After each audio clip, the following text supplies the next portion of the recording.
A'udzubillahi minasyaitonir rajim. Bismillahirrahmanirrahim. Assalamualaikum warahmatullahi wabarakatuh.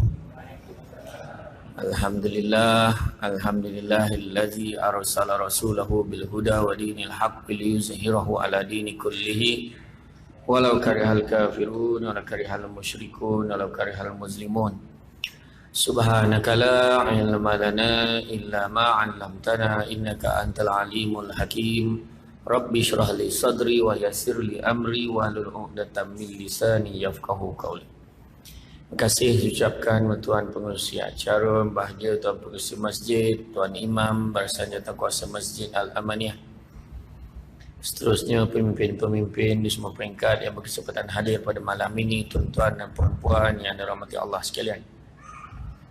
Syukur kita kepada Allah Subhanahu Wa Taala kerana dengan limpah dan izinnya pada malam ini dapat kita bersama-sama berada di dalam taman-taman syurga, majlis ilmu yang mana Nabi sebut barang siapa yang mengikuti jalan-jalan ke majlis ilmu maka Allah akan anugerahkan kepadanya jalan-jalan ke syurga. Amin.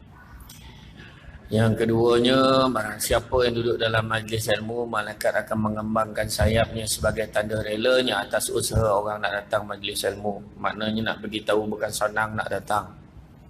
Siapa yang dapat datang tu kihandal lah tu. Kan? Ada orang tu nak datang, nampak banner nak datang. Rupa-rupa malam tadi ceramah tu, dah terlepih lah ceramah tu. Ada orang nak datang sangat, tiba-tiba ada saudara mara datang rumah malam ni lah, saudara mara nak datang, tak dapat juga datang. Jadi Allah pilih kita dapat datang malam ni. Ada orang tu pula saja datang semayang, kenapa ramai orang malam ni pula ni kan? Lah Samsul debat rupanya, rezeki lah kan. Alhamdulillah. Begitu juga Nabi sebut barang siapa yang duduk dalam majlis ilmu belajar satu bab daripada cabang ilmu itu, dia lebih baik daripada dunia dan seisinya. Dan dalam satu hadis yang lain, Nabi sebut belajar satu bab itu lebih baik daripada salat sunat 100 rakaat. Nak tunjukkan betapa besarnya pahala duduk dalam majlis ilmu. Malaikat akan kira catat pahala untuk kita walau apa pun yang kita lakukan dalam majlis ilmu ni, termasuklah tidur. Dia tak ada masalah, jangan susah hati. Kalau terlelap tu pun dah ada pahala dah, jangan risau. Kadang-kadang kat rumah ada aircon, ada bantal, peluk suami, peluk bini pun tak dapat tidur. Tapi kat masjid duduk togak-togak dia boleh tidur. Tu makna nikmat atau Allah Ta'ala bagi kat kita kan. Jadi malam ni tajuk yang diberikan kepada saya tentang ma'al hijrah ini, hijrah atau kebebasan. Bebaskah kita? Bebaskah kita? Apakah ini maksudkan dengan hijrah ini? Kata Nabi selepas pada penghijrahan daripada Mekah ke Madinah, Nabi kata tak ada lagi dah hijrah selepas ini. Selepas penghijrahan Fathu Makkah tak ada lagi dah. Yang ada cuma niat dan jihad. Nabi kata.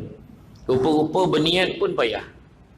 Berniat pun payah. Tengok malam ni. Yang datang malam ni bukan semua niat kerana Allah. Bukan semua niat kerana nak dapat ilmu. Tak. Ada yang datang sebab nak selfie. Yang tak menyampai-nyampai. Dan baru sampai ke tangga sibuk ambil gambar. Macam itulah kira kan. Macam itulah contoh. Ni tak bukan orang sini, orang tempat lain. Sini okey. Sini okey. Tak ada masalah. Dah tengok niat dia apa.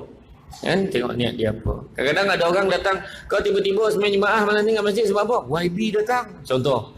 Kan YB tak nampak muka aku, susah pula. Dia fikir macam tu. Jadi dia dapatlah bagi YB tu tengok muka dia. Kemudian nampak kau datang dalam masjid ni, bini aku bising. Dapat dia lari daripada kebisingan bini dia. Macam-macam sebab orang dulu perkara dalam dunia itu sebab Nabi sebut inna a'malu binniyat. Salah satu hadis yang popular yang sampai sekarang semua orang sabut lagi, iaitu berkaitan dengan hijrah. Sebab bukan semua yang ikut Nabi hijrah kerana Allah. Ada yang ikut Nabi hijrah sebab dia suka dekat satu perempuan tu ikut Nabi hijrah, maka dia pun nak ikut hijrah tu sebab dia suka dekat perempuan tu. Maka dia dapatlah ikut perempuan tu. Itu sebab Nabi sebut, wa man kanat hijratuhu ila dunya yusibuha aw amaratin yankihuha fa hijratuhu ila ma hajara ilaih. Barang siapa yang berhijrah kerana dunia atau kerana wanita yang dinikahinya, nescaya manfaat hijrahnya sesuai dengan apa yang dituju. Kita tengok balik Nabi nak hijrah. Pengajarannya terlalu banyak kalau kita nak tengok bab hijrah ni. Pertama-tamanya kita flashback balik macam mana Nabi, mula-mula Nabi dalam peristiwa Isra' dan Mi'raj. Nabi sedih benar waktu Isra' Mi'raj tu. Kenapa Nabi sedih? Nabi kehilangan dua manusia paling dia sayang, iaitu isterinya Siti Khadijah dan juga bapa saudaranya Abi Talib. Maka yang mengubat hatinya bila Nabi dijemput oleh Allah Ta'ala agar berdatang bertemu dengan Allah. Dijemput dengan seekor burak dan juga ditemani oleh Malaikat Jibril. Malaikat Jibril pun bawa. Bila bawa Nabi gitu, kena bawa agak cerita ni sebab orang kita gemar dengar cerita. Kan dia gemar dengar cerita. Tak ada cerita baru ke? Macam tu ayat kan? Ada cerita. Jadi dalam perjalanan tu ditunjukkanlah. Jibril katalah tu Bukit Tursina, ni Baitul Laham, kat mana Nabi Musa mewahyu dia, kat mana Nabi Isa AS dilahirkan. Dia tunjuklah. Tu kau nampak tu Yathrib. Kenapa dengan Yathrib? Tak lama lagi kau akan berhijrah ke sana. Kau akan berhijrah ke sana. Maknanya Yathrib ni Madinah hari ni. Maknanya Nabi dah tahu dah yang Nabi akan berhijrah tak lama lagi. Bila dah tahu Nabi jasa, Nabi tak adalah terperanjat. Ni flashback balik. Kemudian ringkas cerita. Bila Nabi datang dari satu tempat ke satu tempat, Nabi naik sampai jumpa dengan Allah. Allah Ta'ala sebut apa?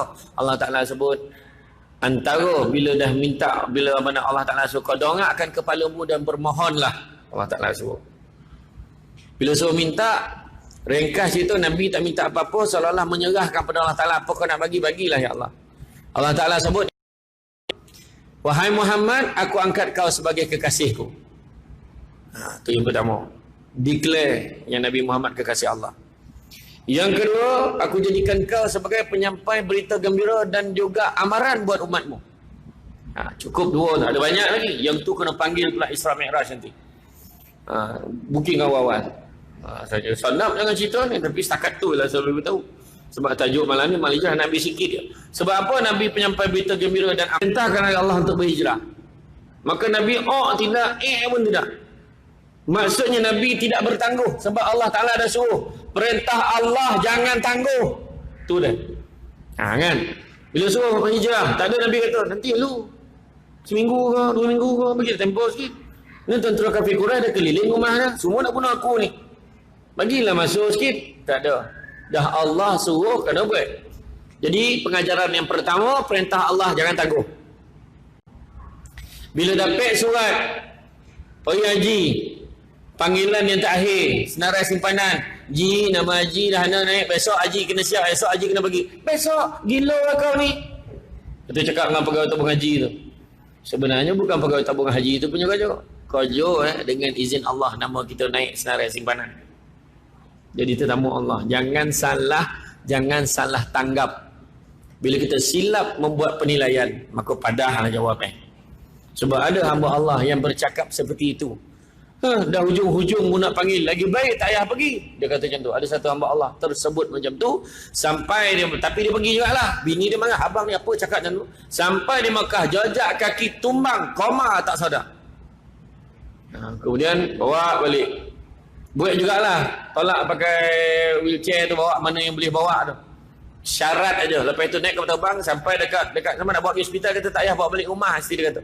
Sampai rumah baring, tiba-tiba dia sedar. Elok tak sakit apa. Menangis dia sebab tu cakap tu. Kita ni kata Kek Makkah dengan Madinah kan mulut jangan main-main. Kena cakap lah elok. Bukan Makkah Kek Madinah, Kek Batu Kif pun mulut kena elok. Ramai ayat macam tu. Kek Makkah mulut jangan celupa. Kek Seremban kau, kek Kelumpur kau, mana-mana pun atas muka bumi Allah ni mulut kena jaga. Tu poin dia. Ingat. Bila kata tadi perintah Allah jangan tangguh. Abang dah pukul 3 dah bang. Abang tak zuhur lagi bang. Itu perintah Allah, bukan perintah bini. Memakah lah kau, belum masa lagi. Kita jawab macam tu. Maknanya kita menangguh-nangguhkan perintah Allah tanpa sadar. Bang dah pukul 3 lah bang. Abang tak zuhur lagi. Ya Allah. Sekejap. Terus masuk dalam bilik air. Ambil wuduk, tulis semayang. Leko tengok wrestling. Tak perasan dah pukul 3. Macam tu je orang perempuan. Bila suami, dah lah tu, maghrib dah ni kan. Kejap lah. Bukan selalu tengok utusan cinta buat adab ni. Ni episod terakhir tau. Wah, drama abang, maghrib. Kan? Kojo. Ya, saya tak tengok, tertengok. Saya masa tu saya ceramah Cik Muazzam, Cik Pahang, Cik Muazzam Syah. Lepas saya semayang jamak maghrib dengan isyak, ceramah pukul 9 malam sampai isyak.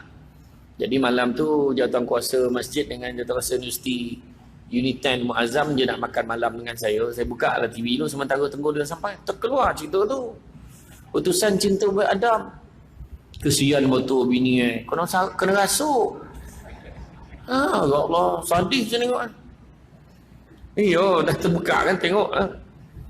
Kesian, lobam-lobam motor. Macam ni lah keluarga pegang tangan kiri kanan. Imam pun datang siap tawar air.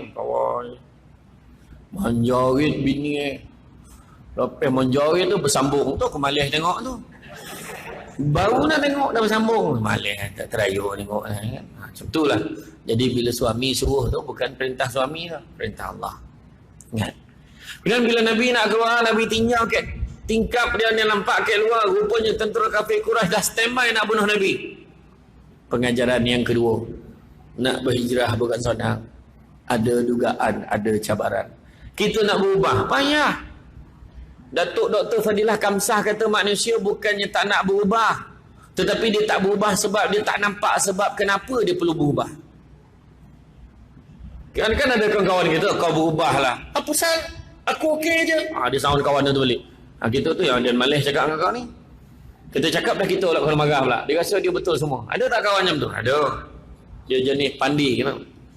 Tak boleh nak togur. Togur tu bobal pun dia juga. Dia rasa dia betul semua. Kan?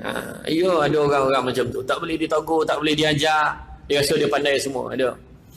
Jadi, mana kata ujian dia bukan senang. Bukan senang. Bila dah nampak tu, tanya pula Sayyidina Ali. Wahai Ali, boleh tak kau gantikan aku ke tempat tidur? Sayyidina Ali gembira lah sebab dia ada peranan dalam hijrah ni. Dia dapat berkhidmat dengan Nabi. Boleh Rasulullah, tak ada masalah. Okey. Cuba kalau kita imam tak tolong, ada orang nak pukul aku lah. Kau duduk dalam rumah tu, kau menyamar jadi aku. Sekarang kau cakap lah kau bukan aku. Tak boleh. Apa jawab kita? Nak mampu seseorang. Jangan ajak orang lain. Itu agak macam tu lah. Tapi imam sini okey, ramai nak ganti ni. Maknanya apa? Yang ketiganya, hijrah memerlukan pengorbanan. Berkorban sanggup. Kan? Kemudian bila Nabi nak keluar, Nabi yakin dengan bantuan Allah. Kita masalah tak yakin bantuan Allah. Itu pengajaran yang keempat.